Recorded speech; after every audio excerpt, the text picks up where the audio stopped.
¿Qué tal? ¿Cómo están? Tengan ustedes muy, pero muy buenas noches. Bienvenidos a esta nueva edición de Fuego Cruzado. Es el tercer aniversario del gobierno de Santiago Peña, se cumplieron estos días. Siempre se utilizan estas fechas para hacer un balance, para no incurrir en generalidades como en las que generalmente incurrimos y tocamos todos los temas y en realidad terminamos sin tocar ninguno, más que de refilón. Hoy pretendemos centrarnos en uno en particular, que consideramos fundamental: la economía. La economía con sus fortalezas, sus debilidades, los aspectos que son reivindicables, los aspectos que son críticos. Tratar de hacer un examen desde ese punto de vista. Siempre hay valoraciones políticas que se hacen, ustedes saben, y muchas veces no guardan relación con la economía propiamente, sino con los afanes de sacar algún rédito, a favor o en contra, frente a los hechos de la economía. La idea es ver dónde estamos parados en este momento, cómo nos afecta o puede afectar esta situación económica de cara al futuro, tanto como país como en nuestros bolsillos, que siempre es lo que termina definiendo el interés ciudadano, lógicamente, que es nuestro bienestar en general. Para hablar de esto estamos con Marta Coronel. Ella es economista senior de la consultora Mentus. ¿Qué tal, Marta? ¿Cómo estás? Buenas noches. Un gusto saludarte, estar aquí también. Igualmente, gracias por estar con nosotros. Manuel Alarcón, también economista, ya estuvo en varias oportunidades con nosotros, ex viceministro de Economía. ¿Qué tal, Manuel? Benjamín, ¿cómo estás? Un gusto. Martita, un placer como siempre. Saludo a todos. Gracias. Se van a incorporar en unos minutos más otros profesionales para hablar de este tema. Marta, nosotros escuchamos mucho a los economistas. ¿Cómo pueden haber opiniones tan distintas, radicalmente distintas, inclusive en algunos casos, que te dicen, este es el país de las maravillas, en economía estamos 10 puntos, marchamos sobre rieles? Y otros dicen, sí, 3 marchas sobre rieles rumbo directo al abismo. Son dos visiones diametralmente opuestas, como te decía. ¿Qué pasa esto en el ámbito profesional inclusive? Y arranquemos ya con tu mirada, si es una de estas o una versión intermedia, digamos. Me quedaría con la versión intermedia, porque efectivamente tenemos un país que crece, un país que avanza en cuanto a la producción, pero con desafíos en hacer llegar ese crecimiento a las personas. No digo que no se ha incluido a la gente, se va incluyendo, pero más lentamente de lo que la economía crece. Entonces, como que se siente esa divergencia entre el país de maravilla o el gigante que pintamos, pero el que está tierra adentro probablemente no lo siente tanto. Mejoró su condición de vida, pero no tanto como lo vemos desde afuera. Claro. Manuel, si tuvieras que decir estas son las principales fortalezas y estas las debilidades o problemas, como quieras definirlo, hoy, después de 3 años de gestión, creo que ya hay una posibilidad cierta de tener una visión más integral de cómo marcha, cuál es el rumbo de la economía. Bueno, yo creo que la principal fortaleza es que se sigue apostando a la estabilidad macroeconómica. Creo que esa es una señal que venimos dando permanentemente y probablemente sea una de las grandes fortalezas de, diríamos, casi los últimos 5 gobiernos que han apostado a eso. La principal debilidad, como ya lo dijo Martita, es tratar de que ese bienestar se traduzca en un mejoramiento real de las condiciones de vida de nuestros ciudadanos, ¿verdad? Podríamos decir de que se ha avanzado, pero probablemente hay un gran déficit, y ese gran déficit, en mi opinión, es el grado de desigualdad. Entonces, vamos creciendo de manera desigual. Entonces, ¿hay mucho por hacer? Sí, hay mucho por hacer, y ese creo que es el gran desafío que tiene y van a tener probablemente los siguientes gobiernos, ¿verdad? Pero ¿cómo se corrige esa, o cómo se encara? Porque no se corrige de un día para otro tampoco. No. Yo creo que requiere la definición de políticas mucho más serias, mucho más direccionadas, porque de otra manera tomamos decisiones que son generalistas, ¿verdad? Y lastimosamente yo creo que las medidas, entre comillas, ya casi populistas, se vuelven casi populistas, no ayudan, ¿verdad? O sea, ayudan, pero no tienen la eficacia que uno desearía que tenga, ¿verdad? Acá uno de los grandes problemas que vamos a tener de aquí a poco es cómo seguimos financiando el gasto social, por ejemplo, ¿verdad? Que está muy bien, pero hay que empezar a focalizar. El modelo en donde le damos, le damos comida a todos los alumnos está bien, entre comillas, ¿verdad? Está bien, pero no está focalizado. Le damos a todos los adultos mayores y probablemente tampoco focalizamos lo que realmente necesitan versus aquellos que no necesitan. Y así podemos ir avanzando. Entonces, la política simplista es, bueno, todos los que están en el colegio público reciben la alimentación, todos los que tengan más de una cantidad, 65 años, también reciben y así sucesivamente. Todos los que están en estas condiciones extremas también, o de vulnerabilidad, también reciben. Pero estos modelos, en mi opinión, no son muy eficaces. En el pasado, una de las grandes políticas del gobierno era justamente el financiamiento de la campaña algodonera, que partía y tenía una cadena tremenda. Pero a partir del momento que se hizo un censo, se identificaron quiénes eran los productores y quiénes realmente necesitaban, entonces a partir de eso dijo, ya no más semillas, ya no más matapicudo, ya no más bolsas, ya no más esto. Entonces, usted se registró, acá tiene un montón. Puede ser una estrategia, no digo que sea la panacea, pero puede ser una estrategia. Entonces tenemos claramente identificado quiénes son los destinatarios de la política social del gobierno, por ejemplo. Porque si no hacemos esto, a mí me queda claro de que la válvula de ajuste van a seguir siendo las inversiones. Así de fácil es esta ecuación, ¿verdad? Si yo no empiezo a racionalizar y a optimizar mi gasto público, porque mis recursos son escasos, entonces, ¿dónde termino ajustando? En las inversiones. Y en un país con déficit en infraestructura importante, yo creo que no es la mejor decisión, ¿verdad? Claro. O hay que empezar a cambiar el modelo, o sea... Generar otras fuentes de ingreso, por ejemplo.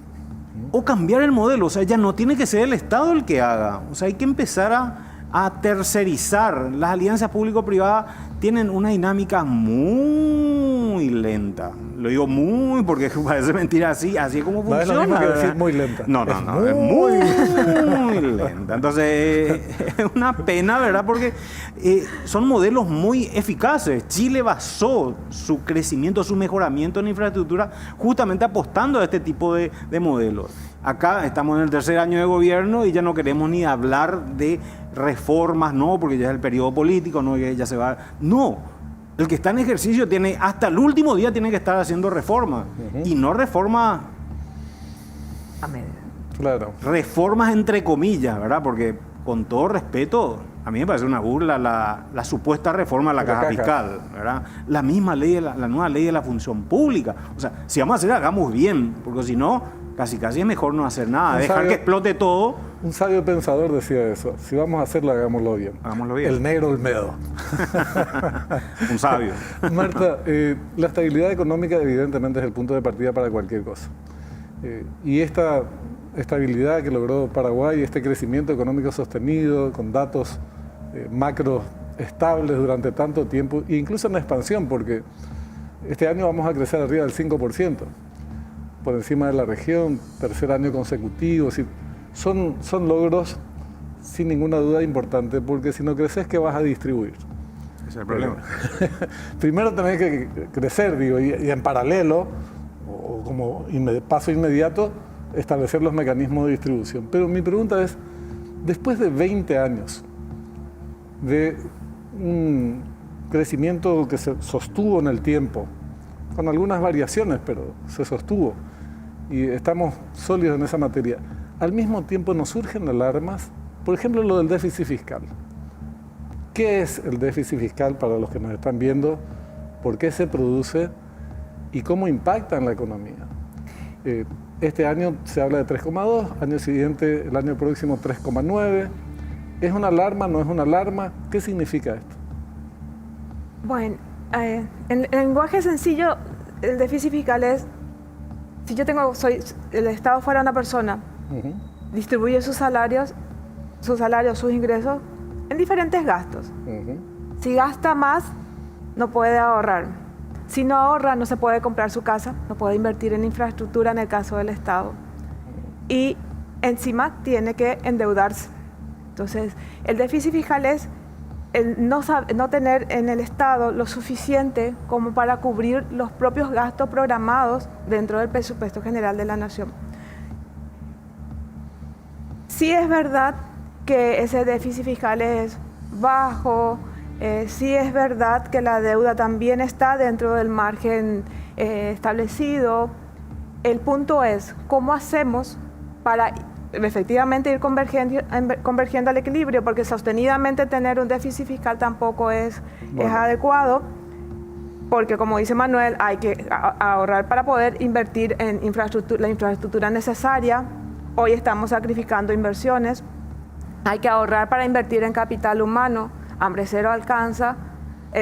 Hambre cero puede que esté bien, pero no va a alcanzar por sí sola. Hay que generar otras capacidades en esas personas. Esas personas tienen que tener los empleos adecuados, y para eso necesitamos infraestructura, necesitamos conectividad. Para hacer todo eso necesitamos ahorrar como Estado, necesitamos ahorrar como país. Pero hoy, ¿qué está ocurriendo? Estamos gastando más de lo que recaudamos. La pregunta es, Manuel, ¿hay que gastar menos o hay que generar nuevos ingresos, nuevas fuentes de ingresos? Te pregunto porque, además de este tema del déficit fiscal, hay otros aspectos que hay que mirarlos con atención. Por ejemplo, los ingresos provenientes de Itaipú. Este año culmina el acta de entendimiento, el plazo establecido en el acta de entendimiento por el cual Paraguay recibía 650 millones de dólares por año, los últimos 3 años, durante 3 años, lo mismo que Brasil. Eso se acaba. O va a disminuir, no sabemos en qué proporciones. Con certeza va a disminuir. Entonces, el asunto es gastar menos, si es así, ¿en qué? Y si además de esto, lo que en realidad habría que hacer es generar inversiones para que sean sostenibles, por ejemplo, los programas sociales. Bueno. O las inversiones que hoy realiza Itaipú. Claro. También, no corre por cuenta del presupuesto nacional. Totalmente. Bueno, es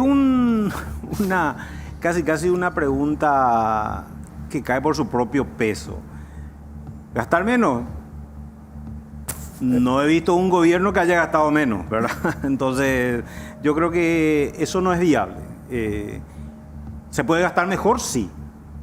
Tendríamos que sentar las bases para empezar a gastar mejor. Entonces, ¿cómo lo hacemos? Y bueno, hay que generar la estrategia. O sea, acá hay un programa de gobierno que teóricamente fue presentado, pero que no se está cumpliendo. Entonces, si yo no estoy haciendo lo que dije que iba a hacer, creo que la fórmula es bastante clara, ¿verdad? Probablemente voy a estar peor de lo que estaba antes de haber dicho aquello que iba a hacer. Entonces, es importante ser coherente. Entonces, empecemos a tomar las cosas seriamente. ¿Eso qué significa? Si tengo que mejorar el gasto público, tengo que empezar a hacerlo de una buena vez. No puedo decir, no, voy a unificar ciertas entidades, como lo hizo el gobierno, unificó Hacienda, Función Pública y la Secretaría de Planificación. Hoy hay un Ministerio de Economía y Finanzas, y el informe del Fondo Monetario Internacional de la última revisión dice de que hay una inconsistencia en la planificación por parte del Estado entre sus compromisos, su plan financiero y su plan de caja. Entonces significa, ¿para qué hicimos lo que hicimos si vamos a estar peor de lo que estábamos antes? Porque realmente, en sentido estricto, estamos peor, porque lo único que se hizo fue equiparar un nivel salarial mucho más alto para todos. Entonces, estamos con lo mismo y a un costo más alto, es decir, ineficiencia de todo punto de vista. Ingresos, y no te queda otra. Si no agarrás el toro por las astas y manejás el gasto público, vas a tener que tocar los ingresos. Este gobierno ha dicho no voy a tocar impuestos.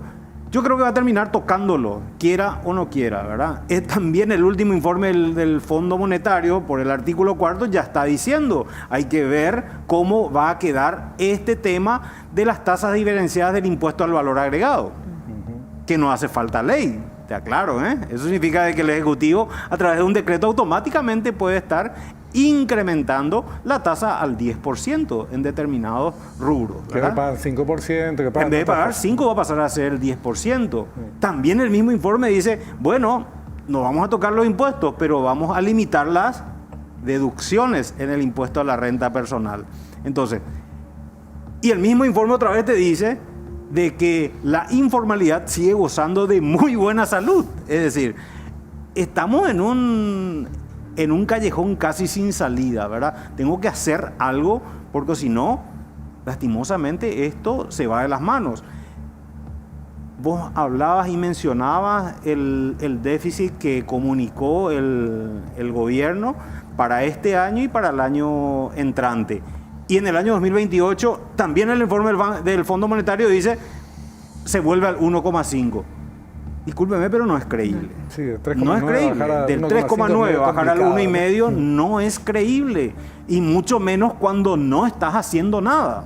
O sea, vos podría ser creíble si efectivamente estoy tomando algunas medidas concretas o estoy dando las señales apropiadas. Si esto va a ser producto de que vamos a tener un crecimiento económico fantástico, entonces va a crecer el Producto Interno Bruto y el gasto va a seguir siendo el mismo y el ingreso también va a crecer y entonces ahí cerramos el número. Discúlpeme, pero yo no... Un crecimiento fantástico. Y por eso es lo que estoy diciendo, es que no va a ocurrir. O sea, no puede ocurrir eso. O sea, es apostar demasiado con una probabilidad demasiado baja. Claro. Entonces...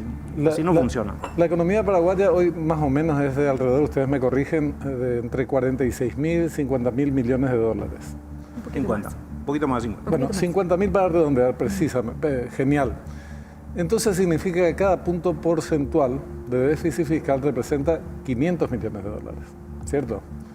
Cuando hablamos de un déficit de 3,2%, estamos hablando de arriba de 1.500 millones de dólares. Y el año que viene, 2.000 millones de dólares de déficit. Entonces, por eso yo decía, y a esto se suma que se van a caer algunos ingresos, como por ejemplo los provenientes de Itaipú. No sabemos en qué proporciones, pero se va a caer. Viene el tema del gasto o de la disminución de las inversiones. Eso hay que ver en qué se está gastando menos, porque en estos últimos 2 meses aconteció algo importante, hubo un cambio de ministro. Cambió el ministro de Economía en Paraguay, que era un cuasi jefe de gabinete, no solamente jefe del equipo económico. En general, era el hombre más fuerte después del presidente de la República. Y él hablaba de una economía de guerra. Es reemplazado por un nuevo ministro, Oscar Lovera, que habla de un plan de ajuste. Podemos llamarle de distintas maneras, a lo mejor la expresión no fue feliz, aquella economía de guerra. ¿Ustedes ven variaciones en cuanto al rumbo de la economía? Primero, Marta, y segundo, ese plan de ajuste, ¿en qué consiste? Porque hasta ahora no, a mí particularmente no me resulta muy claro. Es una buena pregunta. El rumbo de la economía está marcado por lo que hace el sector privado, prácticamente, en cuanto a crecimiento, pero en cuanto a lo fiscal, que creo que es lo que nos interesa en este punto. Los ajustes que se van dando es un poco visibles desde el lado de los ingresos. Me queda la duda del lado de los gastos. En el lado del ingreso se van incorporando más gente a la recaudación fiscal. Todavía queda, como dice mi colega, una inmensa proporción de informalidad que hay que tratar de incorporar. Pero del lado del gasto, nos hemos embarcado en un proceso de seguir aumentando los gastos rígidos. En proporción, tal vez siguen en la misma dimensión, pero como que nos ponemos la soga al cuello al asumir cada vez más remuneraciones, porque el gasto crece al 11%, los ingresos crecen al 1,5%. Nos ponemos, al asumir más deuda también estamos aumentando intereses. Si bien ahora en este mes hubo una pequeña disminución, igual las futuras deudas no van a aumentar intereses. Entonces, Lo que no sabemos cómo se están manejando, no es claro cómo se está manejando el tema de las compras de bienes y servicios, que es otra partida que cuenta dentro de nuestro gasto. Creo que por ahí hay mucho espacio para mejorar. También hay mucho espacio para mejorar en cuanto a las remuneraciones, a quienes contratamos y dónde están. Entonces, no se ve muy claramente si hay avances importantes desde mi punto de vista. Manuel, antes de que se fuera a dejar al cargo Carlos Fernández, a quien le invitamos, por cierto, se excusó diciendo que iba al exterior, pero se comprometió en venir próximamente. Sería interesante, ya desde fuera del gabinete, charlar con él y esclarecer muchas cosas. ¿Por qué este presupuesto llegó a ser deficitario como lo es? ¿Y en qué se está recortando los gastos? En parte eran suplidos, como decía yo, por Itaipú, pero eso está ahí en veremos, ¿verdad? Entonces, ¿qué se está recortando? Bueno, recortar, yo no estoy viendo todavía que se esté recortando nada, ¿verdad? ¿Cómo creo que si no tenés plata, dice mi ley, no hay plata. Claro, eso lo dice mi ley y lo implementa. Acá decimos pero no hacemos. Acá es lastimosamente un anuncio que por lo menos hay que ser, de vuelta insisto, coherentes y consistentes, ¿verdad? Acá queremos, después de 3 años de gobierno, después de todas las críticas que se le hizo al gobierno anterior, y que no era una práctica del gobierno anterior nada más, sino todos los gobiernos anteriores también dejaron un montón de deuda para el siguiente gobierno. Se autorizó la emisión de $1.000 millones para cancelar la deuda con Vialeras y la industria farmacéutica. Hoy, de vuelta, tenemos $1.200 millones de deuda con las vialeras y con el sector farmacéutico. Entonces, ¿qué hicimos? Y nada no hicimos. Pero ¿cuál es la base de ese endeudamiento? ¿Qué pasó? Porque Carlos Fernández vaya que es fiscalista, ¿verdad? No hay ninguna duda acerca de que es un hombre muy apegado a los números macro, y esa es una de sus principales, digamos, características profesionales de la escuela económica a la que él pertenece. Sin embargo, después de un buen día nos enteramos que no había plata para financiar el proyecto 2026, el presupuesto 2026, que había que volver al 2025. Y la explicación poco creíble fue, aunque sea un componente, que todo obedecía a la reducción del dólar. Bajó el dólar, entonces entraron $600 millones menos, pero tenés deudas por 1.200 primero. Segundo, bajó el dólar, pero eso también le favoreció enormemente a la ANDE, por ejemplo. Todo lo que se paga en concepto de deuda externa también favorece. Entonces, esa no es una explicación razonable. ¿Qué ocurrió para que tengamos este nivel de déficit que en cierta medida afecta, no sé cuánto, no ponen entredicho, pero va a contramano de estos logros macroeconómicos que tiene el gobierno y que se vienen dando desde hace varios años? Pero les pido que respondan en unos segunditos más, hacemos una breve pausa, volvemos enseguida sobre este tema en cuestión. Ya volvemos. Segundo bloque de Fuego Cruzado, anunciábamos una pregunta, enseguida vamos a abordar las respuestas de nuestros invitados sobre por qué se produjo este déficit y cómo es que se canceló en estos conceptos la deuda hace 3 años, pero 2 años después ya estaban en los mismos niveles, en fin, ¿qué fue lo que pasó? Queremos darle paso brevemente, le molestamos a Sergio Zapena, director de la consultora SPP. ¿Qué tal? ¿Cómo está, Sergio?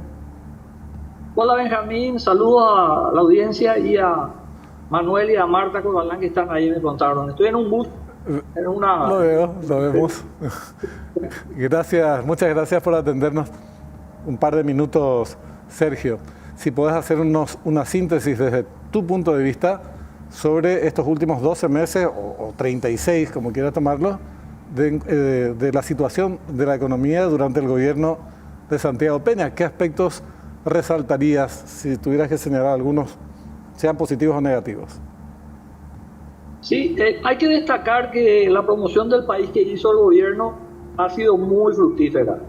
Se ha dado a conocer al exterior y eso ha generado un interés de potenciales inversores que están viniendo a Paraguay.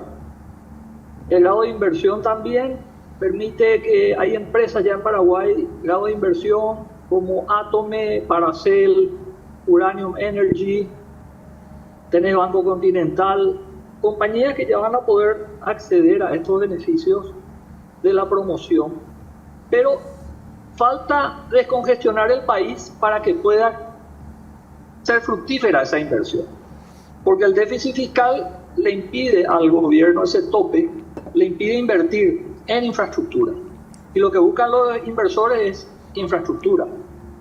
Entonces ahí es donde el cálculo que hicieron del déficit fiscal fue errado, debe ser 4% para sincerar, y yo creo que tiene que subir al 6% para reducir el atraso que tiene el país en infraestructura. También el tipo de cambio, yo ya había dicho que 5.800 es la proyección, porque eso es lo que el gobierno americano está impulsando, y el gobierno proyectó 7.800. Eso también le causó un daño a las empresas en Paraguay. Y lo que anticipo es que esta política económica le llamo de cristal, porque también a Chile le pasó que tenían una linda fórmula, aparentemente indicadores macroeconómicos estables, pero reducieron el gasto público y el déficit fiscal, y por eso se cayó el sistema, y ahí vino el socialismo en Chile de vuelta. Es lo que puede pasar en Paraguay. Hay que anticiparle a estos economistas que administran el gobierno de que si siguen apretando con la reducción del déficit fiscal y no invertir en la infraestructura de la gente, en educación, salud y transporte, puede venir el socialismo.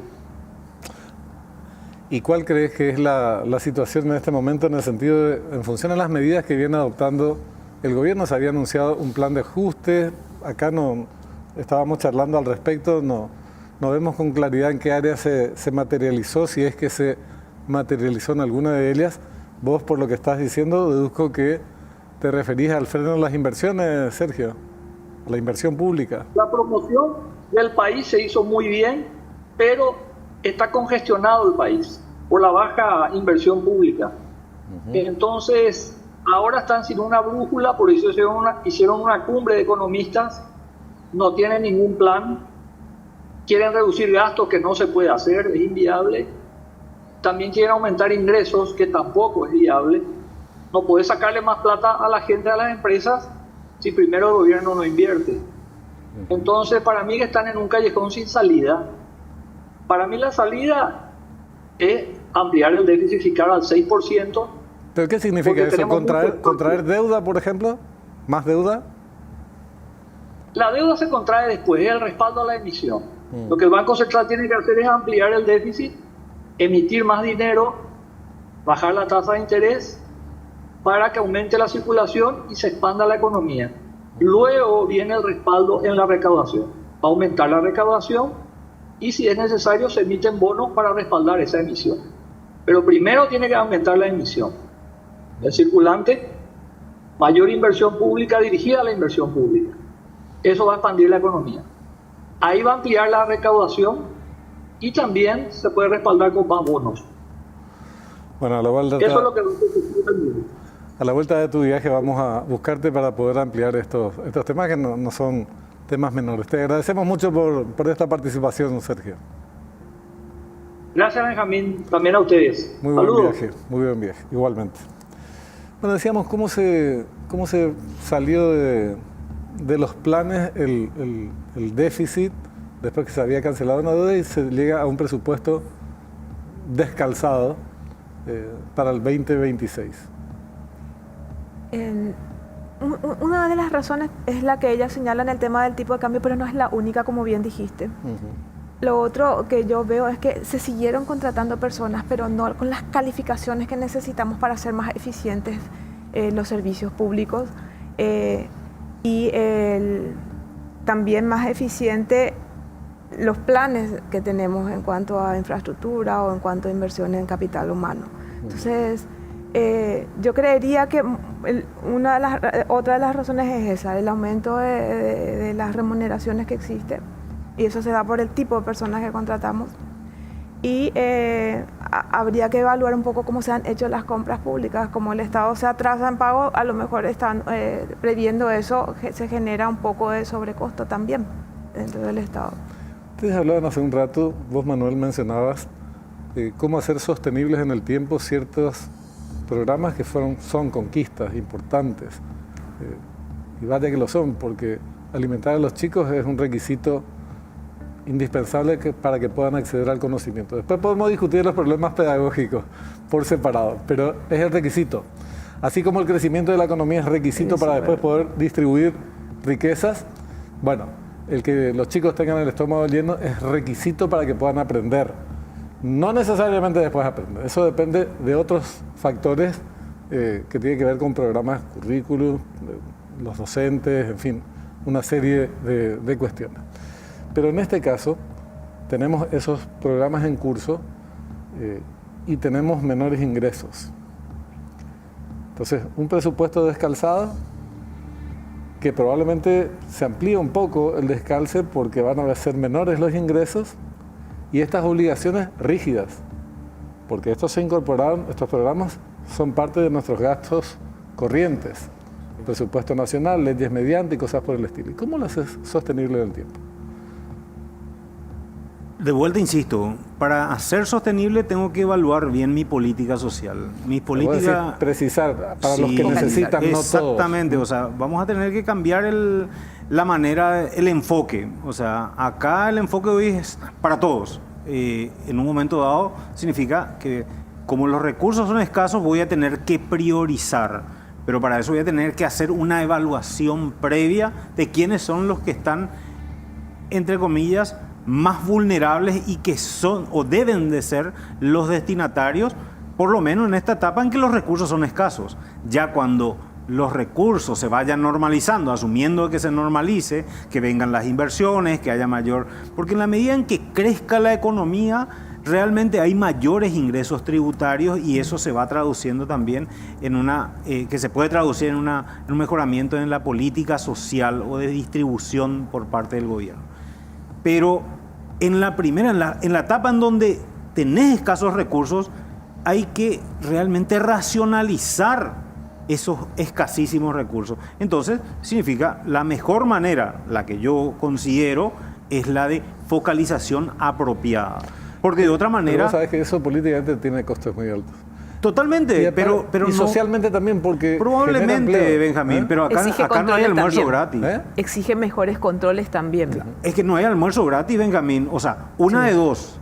Lo mismo pasa con la caja fiscal. O sea, si no empezamos a hacer las cosas como corresponden, vamos a terminar pagando todos el plato roto. Entonces, si la política social no es financiable, ¿qué va a terminar haciendo? Y vas a abandonarla. Te voy a decir algo que a los economistas les explota los tímpanos cuando escuchan. Y a los que están en la gestión pública con más razón. Yo creo que hay que generar más ingresos y no hay otra forma de generar más ingresos que por medio de una reforma tributaria. Lo dije. Sí, pero y el tema es que tenés razón, Benjamín.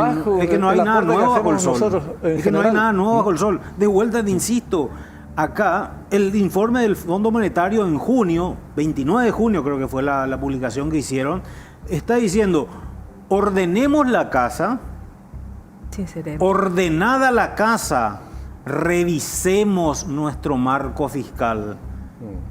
Lo que te está diciendo es, hay que revisar el sistema tributario, así de fácil. O sea, es lectura comprensiva. O sea,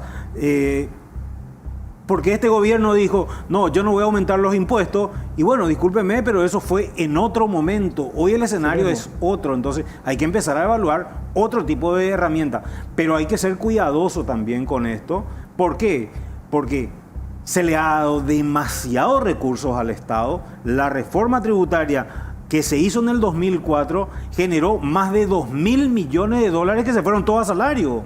O sea, si vamos a generar más ingresos para seguir engordando, para seguir engordando a un monstruo de 7 cabezas, haciendo referencia al Leviatán, entonces, discúlpeme, pero no. ¿Puedes blindar alguna? ¿Cómo? ¿Se podrían blindar algunas nuevas fuentes de ingresos? Es que todo el mundo dice, bueno, pero el principio de los impuestos es que no hay contraprestación. Ese es el principio básico. Sí. Entonces, yo tengo que establecer y tengo que tener una política de distribución apropiada. Pero no puedo decir, no, implemento este impuesto, pero es para esto. No, este impuesto es para lo otro, esto es lo otro. Así no funciona. Sí, es verdad.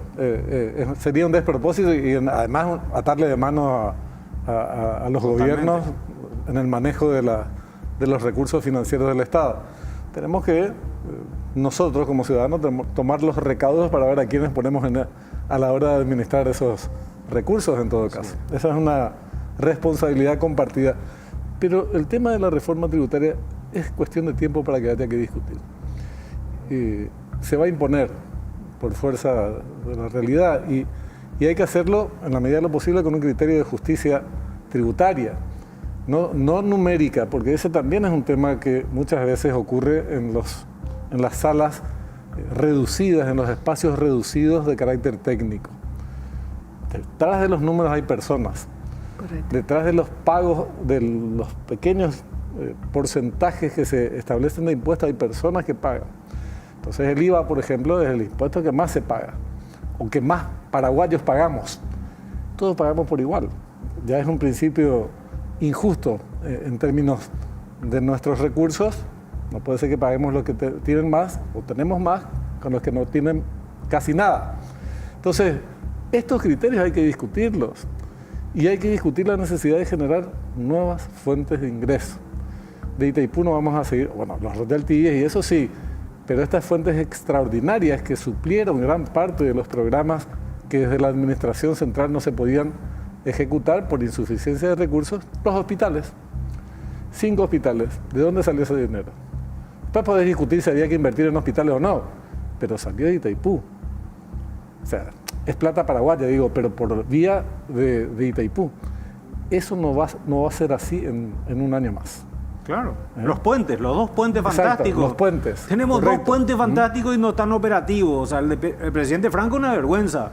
O sea, está el puente casi listo hace 2 años, pero los trabajos de acceso no están listos. O sea, ¿para qué haces toda una infraestructura? Y va a pasar probablemente lo mismo en el puente en Carmelo Peralta Mutiño, que está listo el puente, pero no tenemos los accesos listos. O sea, muy lindo el puente, pero si no podés llegar al puente, ¿de qué te sirve? ¿Verdad? O sea, la tarea lo hizo Brasil. Del otro lado está bien. De este lado, ¿cómo estamos? O sea, sin olvidarnos los más de 200 kilómetros que falta para llegar a la frontera del otro lado, ¿verdad? O sea, para irnos a la Argentina o a... porque esa es la gran discusión. O sea, prioricemos y prioricemos bien, porque si hacemos algo y lo hacemos a media, como el puente en Presidente Franco, que está listo, pero por los trabajos, las obras complementarias no está operativo, entonces así no funciona. Tenemos un Ferrari fantástico, lo estamos probando todo el día el motor, pero tenemos cubiertas. Entonces, ¿de qué sirve? Claro. Marta, no es un área de ustedes como economistas, aunque directamente incida sobre la economía. Digo sus componentes técnicos, que es la cuestión energética. Paraguay ya tiene déficit, tiene excedentes de energía, hay todavía energía disponible en nuestro país, pero no por muchos años más. Cosa de 2 años según algunos, 3, 4 según otros. A este ritmo de crecimiento ya estaremos utilizando la totalidad de nuestra energía excedente, la que producen las hidroeléctricas. Y no se crean nuevas fuentes de generación en paralelo. Ahora se reinstaló la mesa energética, veremos qué iniciativas se generan al respecto. Pero este tema energético puede convertirse en un problema, esta escasa disponibilidad de energía y la no disponibilidad de energía en unos años más. Podría ser un cuello de botella, un problema severo que obstruya la continuidad de este ritmo de crecimiento económico. De hecho, sería nosotros para crecer y desarrollarnos necesitamos pasar de lo que somos hoy, y ya vamos avanzando, no niego eso, de ser un país eminentemente agroexportador, ya tenemos algunos sectores que nos sostienen, pero para pasar de esto a tener un desarrollo un poquito más sostenible necesitamos más industrias y servicios especializados. Eso requiere de mucha energía. Las proyecciones indican que en 2030, un poquito más, ya estaríamos utilizando toda nuestra energía disponible de las binacionales. Entonces, ¿cómo le convencemos? Señalaba el colega la promoción que está haciendo el presidente en el exterior, que es muy buena, correcto, que da a conocer a Paraguay, pero ese inversor que está afuera requiere de ciertas condiciones. Una de ellas es tener la energía disponible, sobre todo para aquellas industrias en general, pero las que sean electrointensivas. O mismo los call centers necesitan tener estabilidad, ni siquiera tenemos un sistema eléctrico que le brinde estabilidad. Entonces, eso va a ser un cuello de botella. Deberíamos empezar a pensar cómo resolverlo solo emitir normativas. Las leyes están para generar, para nuevas formas de generar energía, pero todavía no nos sentamos a conversar cómo lo hacemos técnicamente viable y con quiénes. Incluso las prioridades, Manuel, porque nosotros tenemos, supongamos más o menos 1.500 megavatios de energía disponible, más o menos. Estoy dando cifras no exactas.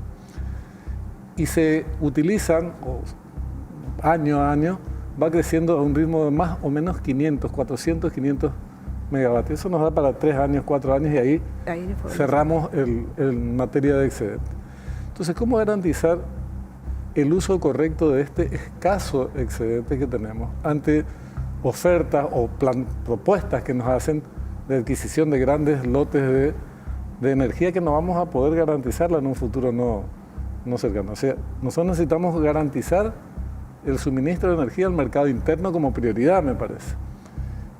Y lo otro, ver cómo se generan alternativas de creación de fuentes de energía nuevas, o plantearle a esas propias empresas de alto consumo de energía, como las que citaste vos, que desarrollen emprendimientos también en materia de fuentes de generación, alternativa solar, en fin, otras alternativas, pero ser cuidadosos con la administración de lo poco que tenés, de esos recursos. Totalmente. Yo siempre me voy un poquito más para atrás también. Si miramos nuestra matriz energética, nosotros seguimos dependiendo de la biomasa, principalmente, sí. ¿Verdad? Entonces, cuando queremos hacer un salto cualitativo en nuestro proceso de industrialización o desarrollo, sí vamos a requerir mayor energía. Entonces, ¿estamos en condiciones de dar ese paso cualitativo, ese salto cualitativo, o es un simple anuncio? Se viene haciendo anuncio de que queremos duplicar el PIB potencial, ¿verdad? O sea, el crecimiento del PIB por 2. Está bien el anuncio, está bien la señal que estamos dando, pero para que podamos dar ese salto cualitativo también tenemos que ordenar de vuelta la casa. Hoy en día sigue creciendo la demanda de energía eléctrica, pero por los proyectos de minería, las criptomonedas. Entonces, 1.300 megavatios. Entonces, si esa es la estrategia de venta de energía, yo soy práctico. El contrato vence el año que viene. Fantástico. Yo soy práctico. Yo no tengo ningún problema, quieren hacer ustedes, pero este es el precio. Entonces, le pongo un precio bien alto y a la industria que efectivamente va a usar energía electrointensiva, va a generar puestos de trabajo, va a generar una dinámica diferente en la región donde se vaya a localizar, entonces ahí sí hay una tarifa diferenciada. Y al otro que solamente es prácticamente un contenedor con un montón de servers y aire acondicionado que están funcionando las 24 horas y le pongo un costo diferenciado, Benjamín. O sea, hay que ser creativo con esto. O sea, hay que empezar a ver qué me genera más y lo que no me genera más, bueno, ponerle un sobrecosto, lo mismo, así funciona, o sea, el mundo funciona. ¿Por qué vienen a radicarse acá? No porque seamos ni los más hospitalarios, ni esto, ni lo otro. Vienen porque el costo de la energía es barata, Benjamín, y tenemos todavía ese excedente. Cuando no haya excedente, porque yo voy a direccionar al sector industrial, y van a buscar otro sitio o eventualmente van a estar dispuestos a pagar un precio mucho más alto. Claro. Tampoco se aplica, Manuel, lo que decías, la focalización también se aplica en este sentido. En eso también, o sea, no es solo en lo social, en general tenemos que focalizar hacia dónde y cómo queremos crecer. En los impuestos, hay que olvidarse, hay que ir olvidándose del 10-10-10. O sea, 10 de renta, 10 para las empresas y 10 del IVA. Hay que ir olvidándose, hay que poner, yo dejaría 10% para las empresas, no hay ningún problema, pero empezaría con el 20 o 25% del IRP. Así de fácil. Y me iría probablemente hasta un 35%. O sea, empecemos a hacer las cosas más o menos razonables, no pongamos limitaciones ¿No a la... querés causarle infartos a algunos que están... Está bien, fantástico, pero bueno, no importa. Ya esta discusión lo tuve 20 años atrás cuando pasamos la ley del impuesto a la renta personal. O sea, tengo todavía algunos parientes que me dicen, vos sos el culpable, ¿verdad? Bueno, era la política del Estado y yo era una de las caras visibles en ese momento nada más, ¿verdad? Pero aparte yo estoy convencido de eso, o sea... El que tiene más tiene que pagar más, sencillo, así funciona. Y bueno, y si vamos a empezar a ajustar el IVA, y bueno, yo a lo mejor, más que algún otro punto, no ajustaría porque implica de vuelta costo para las empresas. O sea, si bien es cierto, todos pagamos como consumidores finales, pero el primer impacto se da en la empresa. Quien tiene que comprar los insumos con el mayor IVA es la empresa, es incrementar el costo. Y si incrementamos el costo, sube el precio, y eso es inflacionario. Esa es plata inmediata, ¿verdad? Claro, por supuesto, es la mejor manera de recaudar. Yo quiero recaudar y yo aplicaría impuesto selectivo al consumo. Empecemos a hacer las cosas como corresponden. ¿Por qué seguimos enviando cigarrillos al Brasil? Por una sencilla razón. Acá tenemos 25 y allá tienen 140. 140%. En Argentina tiene 80%. Bueno, no seamos tan optimistas, pero lleguemos al 50, 60%. Pero no tendría que ser... Bueno, esto ya adelantando opiniones, ¿verdad? Sí, claro. No tendría que ser sobre productos, sino excluir de la elevación del impuesto, de los impuestos a los sectores menos, a los sectores más humildes, a los más carenciados. Y por ejemplo, proteger la canasta familiar. Eso no se toca. Y por encima de eso, sí, impuestos que se puedan elevar, que se pueda elevar el IVA. Y para todo el mundo por igual.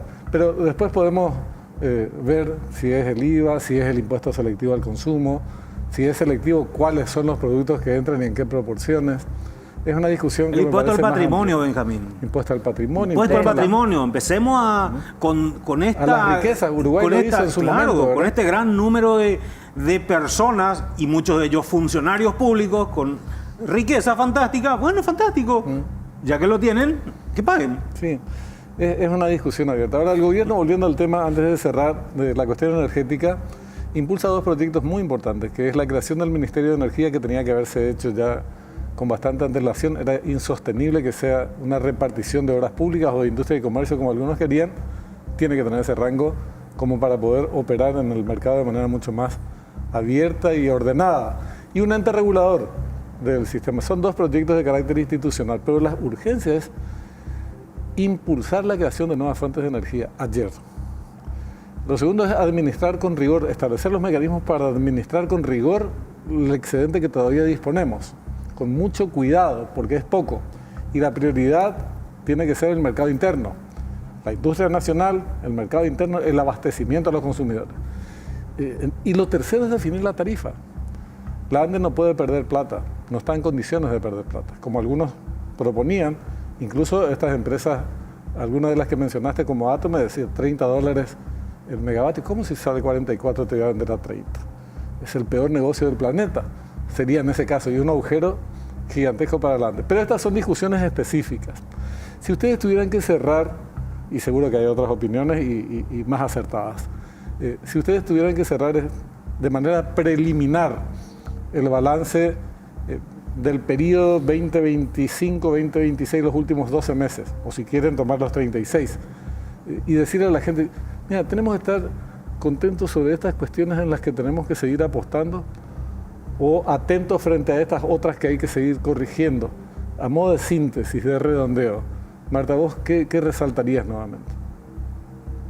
Creo que conservar la estabilidad macroeconómica es un logro. Creo que promocionar al país también es bueno, el grado de inversión.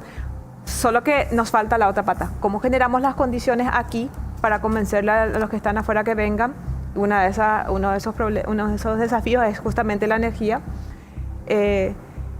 Y creo también que todavía nos falta mucho de focalizar, como bien señalaba Manuel, en todos los aspectos.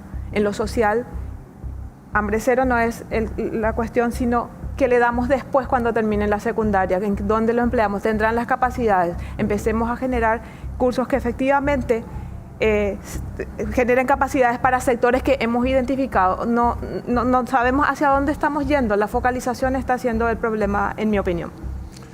Manuel.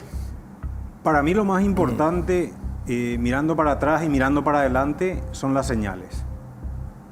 Si las señales son adecuadas, los agentes lo toman como creíble y actúan en consecuencia. Cuando damos señales que apuntan en direcciones opuestas, y bueno, lastimosamente el que pierde muchas veces es el país, ¿verdad? Entonces yo creo que deberíamos de ser un poco más, insisto, consistentes y coherentes con las señales que damos. Hacer anuncios de que de un año al otro vamos a reducir el déficit fiscal de 4 a 1,5 no es creíble. Entonces, empecemos a dar anuncios creíbles y a ser transparentes. Se ha hecho un paso interesante con esto de sincerar, decir, bueno, realmente estamos con un problema, le debemos plata al sector vialero, le debemos a la industria farmacéutica, pero hay un montón de otros proveedores del Estado que también tienen deuda acumulada. O sea, pero empecemos a decir las cosas como son, pero también seamos serios en la implementación de las medidas.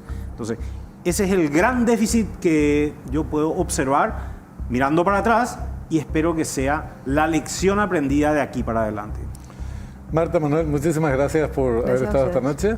Gracias, Benjamín. Muy amables. Un gusto. Estos son temas que obviamente quedan abiertos, están planteados como una cuestión de la realidad, es de los más importantes para el país y para nosotros los ciudadanos. Antes de irnos, algunas recomendaciones. Detrás de cada uno de tus logros hay personas que respaldan tu bienestar. Por eso en Basa Seguros te acompañamos a protegerlo con un seguro de vida diseñado para brindar tranquilidad y un respaldo económico a quienes más querés. Basa Seguros, aseguramos tus logros. Llámanos al 021-608-808. Nuestra Tierra Roja vuelve a ser sede del mejor rally del mundo, porque nadie lo vive como nosotros. Viajamos en caravana, recibimos al mundo con un asado, nuestros paisajes, nuestros atardeceres y sobre todo con el calor de nuestra gente. Del 27 al 30 de agosto llega la segunda edición del Bueno Rally del Paraguay. El mejor rally del mundo es en esta Tierra Roja. Para más información, seguinos a @oficial Rally Paraguay o ingresá a rallydelparaguay.com. Muchísimas gracias por habernos acompañado. Nos vamos a reencontrar, vamos a seguir con estos temas en la próxima semana, siempre a las 21 horas el siguiente domingo. Hasta entonces.